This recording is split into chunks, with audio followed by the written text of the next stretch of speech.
Men are not going to heal in the deep way of character transformation outside of the influence and connection to other men of character. Yeah. I will bank my life on that. That's Can't the hill happen. I die on. That's the fundamental truth. You cannot be affirmed in your sexuality as a man without character having been developed through other men that can support you in those different levels of the growth that needs to be done so God can connect with you there. I'm 100% convinced of that. And this is what separates men like us from New Age, what separates men like us from trying to go to these meditation retreats or trying to study these, Kundalini energetics or whatever, is like, none of them talk about the character structure of the sexual nature of our being.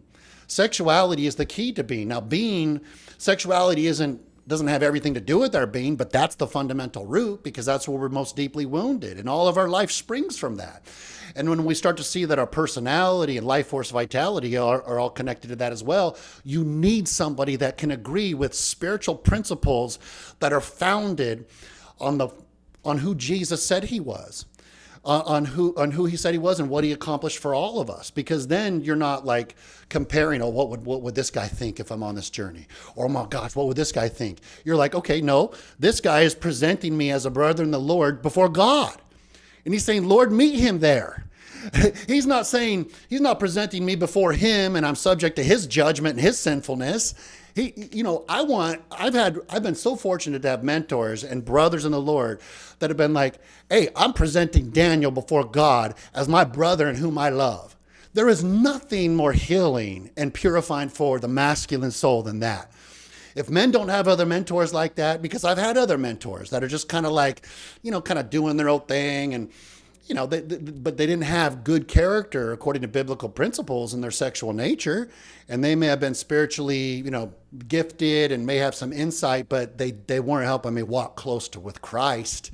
And so that's what makes all the difference in the world. And, again, why I respect so much of what you're doing. But the main thing is there to meet other people in their humanity first and foremost, and help them to get honest in their own self-acceptance and be there to help facilitate that self-acceptance through the way that the Lord has helped us with that in ourselves. Yeah. I mean, I'm right with you on this idea that like men need other men in order to really find themselves, because I hear often, I've worked with a lot of guys they've tried to have like female therapists, or they try to be in co-ed, like mixed groups, and it just fundamentally changes the dynamic of everything that you do, where you're going to be always filtering everything you say through this perception of the feminine, and you can't like honestly interact with what's actually going on inside of you. And, I like this point about journaling and this question of what do I want? Like my whole program is built off of 3 questions. What do I want? First and foremost, how can I win? Who will I be? And obviously we want to align that with God, make space for grace in it.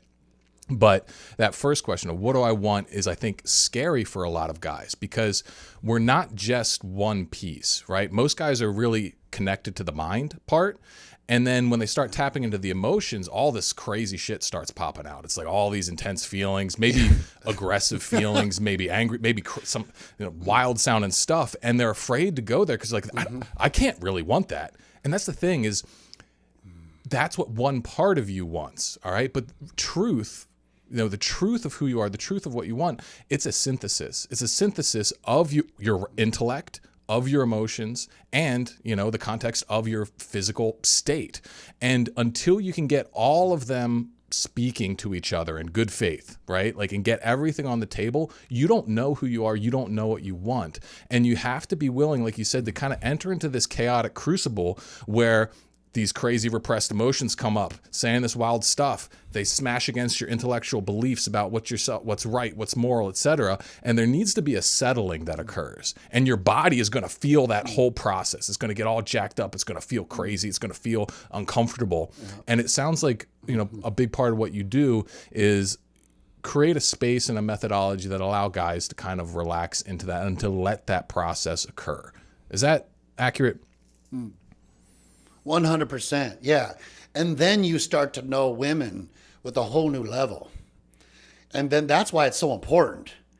I mean, look, this is exactly, and I wish more pastors would interpret this correctly, but what we're talking about here is This is what it means to nourish and cherish your flesh as Christ loves the church. This is what Paul says. Look, if you want to be a leader, if you want to have sexual leadership, spiritual leadership over your woman, well, you got to first connect to your inner world with reverence and respect and invite God into that. If you're not connected to your inner world of emotions and feelings, and look, it's never a one time, it's not an all or nothing deal. It's about making incremental progress in the relationship you have with your own soul. And then you'll get the respect from women. And then you'll get the honor from women. And then you'll get women that want to share yourselves with them because, if there's embedded hidden hostility because of the way your mother treated you and the dynamics and the maneuvers that you had to do to adapt to those circumstances, that's going to show up later in life. It's going to show up in any kind of dynamics with women. And so what we're talking about here is kind of, this is the payoff for men. I want to be relaxed with women. I want to be super comfortable in my sexuality so women take warmly to me because they don't detect any problems in myself. They don't detect me like, oh, I'm around this woman. There may be a chance or I better hide my guilt. Oh my gosh, I hope she doesn't find out about this shame. It's like, no, women already read that. you got to go there. And the confidence and the boldness of being fully feeling. And being like, hey, I accept all myself and you should too, because I'm quite a catch. I mean, you need to have that level of confidence, where it's not a put on, but you're able to make a pitch for who you are and how much your heart, in light of God's love, has accepted your sexual nature and your animal nature. Because if you don't arrive at that, good luck in having a fulfilling life with a woman by your side that respects you and honors the spiritual format of order. God, Christ, man, woman, children. That's just the way it is. People can argue about that all day. That's not culturally popular to say about that, but that is 100% the way it is. And so you can argue against the sky being blue all day. It's not going to change the color of the sky. But those are spiritual principles. And when men can embody that, then their woman can be fun. Then a man can bring a sense of adventure because he knows the wind is at his back, that God approves of him. And it also brings a sense of humility and a sense of being able to allow that woman in her chaos to be relaxed. So allowing that woman to simply be herself. Yeah. I'm right on board with everything you're saying here. So if we were going to just try and put it into like a practical point here, right? Let's work with a scenario I see regularly. All right. A guy, he is, he's got some issues. All right. He's not showing up as the best version of himself. And, because of this, his relationship with his wife is not great. They're not having sex. She's not interested in it. He's, really frustrated and angry about it. He keeps kind of blowing up and snapping at her, getting resentful, that sort of thing. Where would you say he should start his healing to like begin fixing this sort of problem? If he's lost in a pattern like that, he needs to find another man that can show him understanding, that he can develop a sense of himself in his root. He needs to know how to start identifying with his body in a healthy, healing way, how to strengthen his sense of self, because those are just waves of emotion that keep beating him down. One of the greatest things I've seen happen in one of my clients is he would find himself, and he had self-awareness enough to where when his wife had emotional intensity, he would find himself kind of collapsing and shutting down. And he couldn't help himself. It just happened automatically. And so that created this like redundancy, this loop where that was the pattern in the relationship. And I just showed him some simple techniques to begin to strengthen his vitality, to overcome that kind of shrinking back and to kind of hold his frame in those moments to where the wife could just do with no correcting, no antagonizing, no recriminations on her, but just to take care of him and the relationship he had with his own body. And literally within 2 weeks, he was finding those same moments and that stuff just kind of wash over him. There was a little bit of anxiety, but he was able to hold himself in a supportive position among that woman's chaos. And that made all the difference in the world. And he's doing really well now. I mean, he's just continued that momentum to build. But it starts with the man's relationship with his own flesh. It starts there. If he doesn't have that, so his response to the tension and how he responds to that building inside of himself, right? Yeah, yeah, because you feel the woman, you're like, whoa, her intensity. Am I in trouble? Like, am I going to be in trouble? Like, he starts looking through, did I clear my web browser? Like, I don't know, man. I'm guilty of something. What is she going to nail me on now? And it's like, okay, guy, listen, you got to take ownership of those feelings because that's not her. It's on your character. And that's not a thing to condemn you with, but you can actually heal in a level where you start to feel strong.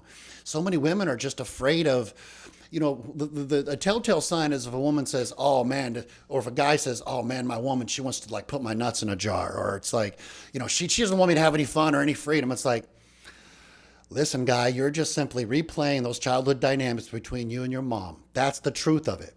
So do you want to get better? Because that's not going to change until you change. And it's only going to change if you start working with your body and start developing a soundness in how you associate with your body that has a degree of vitality and dynamic from you disassociating in those moments than trying to point the finger and blame her, being a monster or somebody that's going to consume you. It's like if you're in your manhood and the strength of your feelings, she will have safety. It's not going to be an antagonistic relationship. So it always has to start with the man and how his relationship with his body, where he begins to heal the kind of energetic, or we could call it attachment circuitry of where he was shamed or humiliated by his own mom when he was a boy and in his sexual feelings. Well, you're no longer a boy, you're a man, but by working with your body, you can heal that boy that is having these unconscious automatic reactions to those very dysfunctional relational marital dynamics. So I agree with what you're saying here, but what happens if you come across someone who, they had a really good relationship with their parents? They like I've seen it, that's pretty much what I've had, and I'm not saying it was perfect or whatever, but I didn't feel like I really accrued a tremendous amount of trauma or stuff from my parents. It's felt like it was more stuff that I, just kind of happened throughout my life, and there was no it's hard to trace it to specific things. Like I found some guys, they end up just kind of digging in their past. They get caught in this, what I would call like a therapy trap, where it's always just like looking backward, and they never get anywhere. They might, build some understanding of things, but things don't actually move forward. Have you ever seen anything like that? And if so, how do you address it? Yeah. Yeah, well, that's and that's the thing. Everybody's going to be at a different level of awareness. People are going to have different backgrounds. And you're absolutely right. It's like you don't want to just lick your wounds. It's like, how do we get up and running? And so there's got to be a perfect blend. And this is the process of kind of the natural organic growth of getting out of our own way and allowing the true self, the authentic feeling state of the body to begin emerging. And so because if you're not working directly on the body, if you're just trying to do the mind and talk, it's not healing the root. It's not healing the core of the dysfunction. And the core of the dysfunction always has to do with the separation from the body and the feeling state. And then we can develop a powerful mental ego and a mind that kind of keeps that stuff trapped in the body.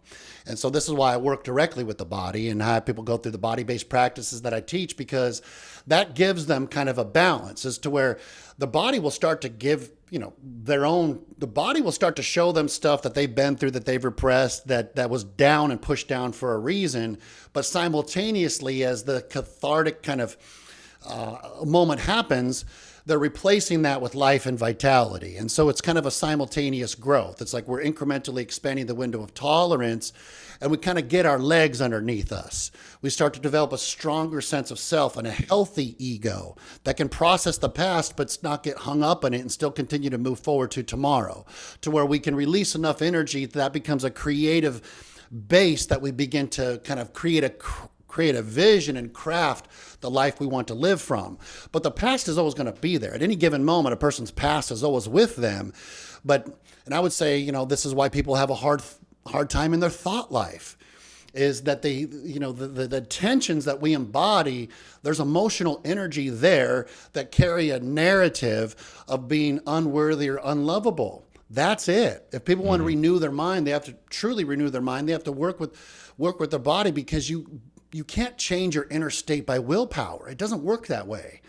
You can accomplish a lot with willpower, but you can't change your inner state and heal those deep wounds just with willpower. It doesn't work. You have to surrender to the body, the life of its feelings, awaken vitality to move forward. And It's not it's not an easy thing, but it's doable. Yeah. I mean, so what I've come to is the conclusion. It's like, all right, well, how do I start feeling this love, right? Like how do I actually do it, right? Like, what are the steps?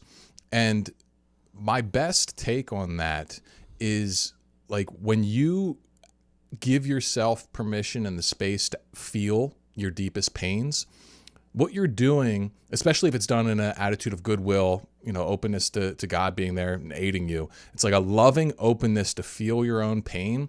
That is a sacrifice for your own benefit. And when you're engaging in sacrificial love for yourself, feeling your own pain, feeling those unmet desires inside of you, all this stuff, that is how you get to know your sense of worth. That is how you start to build your dignity from the ground up on an experiential level. Because until you're willing to suffer for your own benefit, this idea of love, it's really just kind of an abstract, nice sounding concept. But, Christianity teaches us that love at its, deepest sense, it's the cross. It is a sacrifice. There is a pain that must be confronted. And so what do you think of that? How important is it for a man to be able to just feel his pain with love and acceptance? Oh, that's everything. I mean, what you're saying there is very biblical. I mean, that's exactly what Paul says. Don't be conformed to the patterns of this world, but be transformed the renewing of your mind, offering your body as a living sacrifice. And so let me break that down and without the scriptural tone. It's just man to man. You have to develop a relationship with your suffering. That would heal mental illness right there. If you develop a relationship with your suffering, that denotes self-acceptance. You're saying, okay, I can't go to my mom, I can't go to my dad, I can't go to my friends. This is just my conscience before God. This is the whole point of the Psalms. If you read the book of Psalms, you'll see David, he wasn't respected by his brothers. His dad looked down on him. He was marginalized, being, hey, go tend the sheep out in this field where nobody's around. This is where the invisible go. He had a hard go. And guess what healed him? His ability to express those things to God. His ability to say, had my mother and father not forsaken me, I'd not have known the care of the Lord. He had a relationship with the suffering. If you read the Psalms, you can't read the Psalms without recognizing that. And David was really a man's man, in spite of all of his, what he went through. Okay, that's the story of every human being. We've all messed up big time.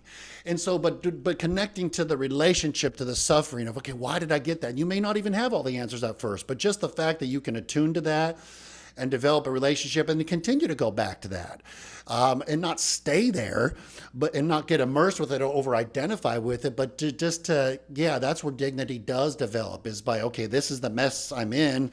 How can I create beauty and goodness? And even to have that level of hope and awareness is really the beginning of transformation and true growth. Yeah. Well, this makes me think of like an exercise I practice myself where I call it like cleaning out the castle, where, I particularly do this when I'm really, kind of jacked up, and I'll view my mind as like a big castle, and there's all these different rooms.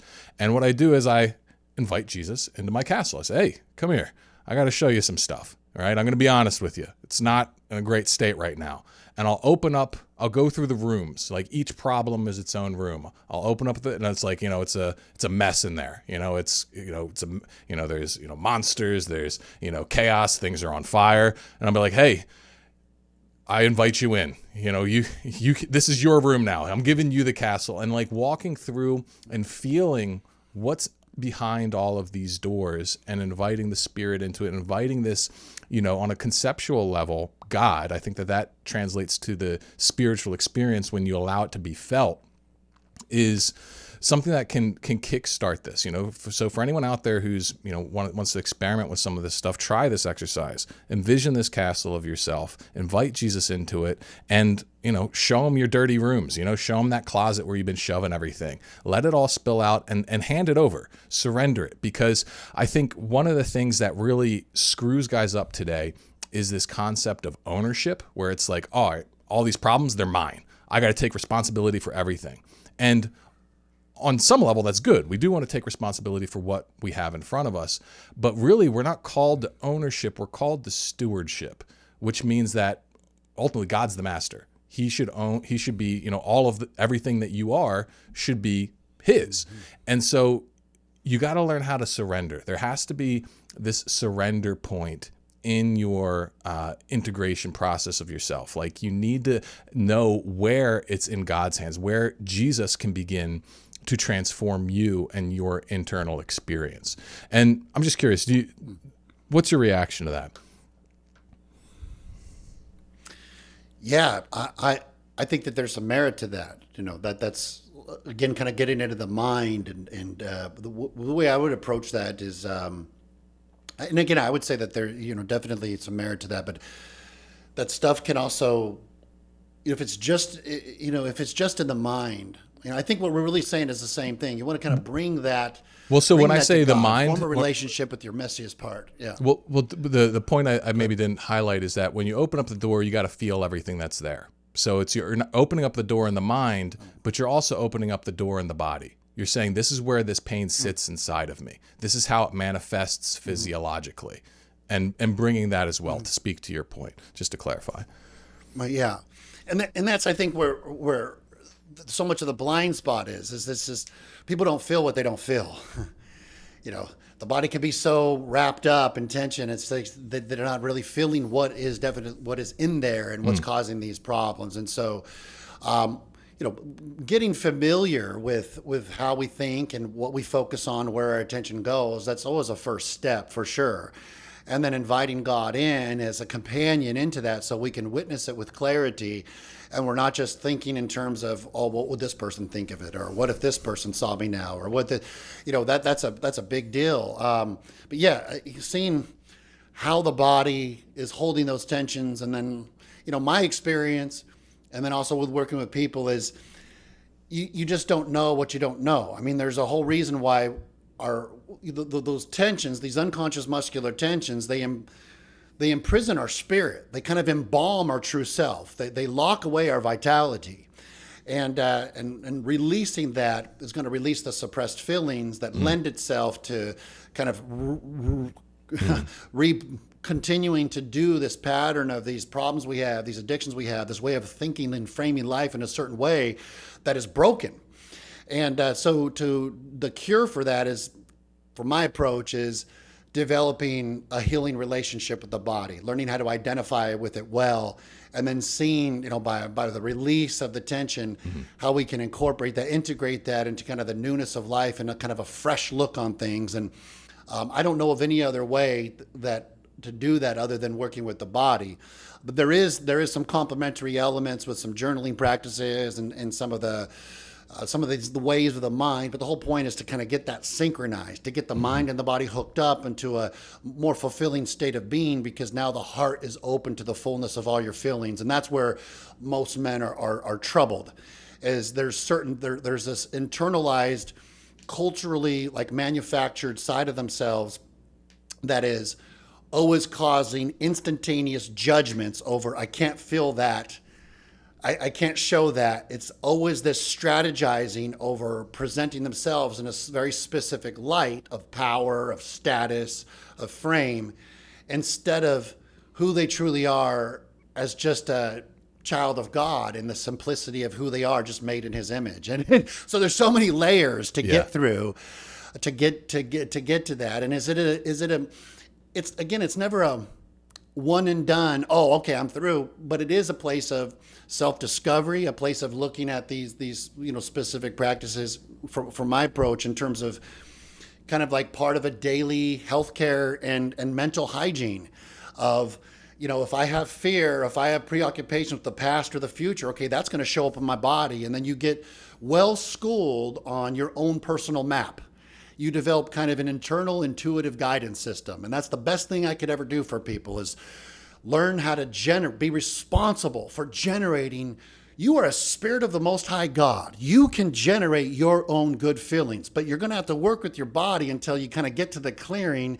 And then you're going to have possession of your own internal map. And then the world is your oyster from that point. But you're going to have to go through a lot of the ways you've developed as strategies and compensations for embodying messages about your worth and your value that are not the reality of how God sees you. And so That's kind of possess your soul with patience, develop that map, develop an intuitive awareness, and then be responsible in how you generate those good feelings according to the vision and purpose you have in your life. And that's kind of the package to get people up and running on their own to pursue whatever goals and dreams they have. Yeah, no, I think you're right. I think, what I was talking about, that's best if you already have an awareness of what you're dealing with. But what you're speaking of is a lot of times people don't even know what's got them, hung up, right? And so if you go right to the body, you engage in the processes that release those trapped emotions, you're going to realize, oh, there's this whole thing I didn't even realize was holding me back. And in my work, typically that's done automatically because that happens whenever you use porn. Because it gives that's like that part building up, kind of like a little volcano, this pressure underground exploding out. So that's how I've typically found it. But for people who don't have a porn problem, yeah, probably, if they don't have any kind of overt coping behavior that's really holding them back, then this kind of body work is probably essential, I would say, to really do that deep cleaning required to reach that state of natural alignment you're talking about.